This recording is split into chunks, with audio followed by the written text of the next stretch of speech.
High বন্ধুরা, দেখুন আমি ভাতে হাঁড়ি ফ্যান গড়াচ্ছি, দুপুরের ভাতে ফ্যান গড়াচ্ছি। ঠিক আছে, ফ্যানটা ঠিক মতন নাতা দিয়ে ধরতে হবে, ধরে ঠিক মতন ফ্যানটা গড়াতে হবে।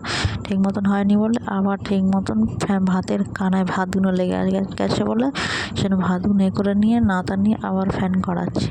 ঠিক আছে, ঠিক মতন ফ্যান গড়াচ্ছি, বালতির ওপর করে এরম করেই ফ্যান গড়াতে হয়, না হলে ভালো করে নাতা নিয়ে না ধরলে তো সেইগুলো হাতে গরম লাগবে। ওই জন্য ঠিক মতন করে ফ্যান গড়াচ্ছি। ঠিক আছে, দেখুন সরাটা করে বেশি মনে ভাতেতে জল হয়ে গেছে, ওই জন্য সরাটা খুলে করে আবার সরাটা চাপ দিয়ে তারপরে আবার ভালো করে নাতা নিয়ে ধরে ভাতের হাঁড়িটা উপর করে দিল, তাতে ভাতের ফ্যানটা ভালো করে ঝরে যাবে।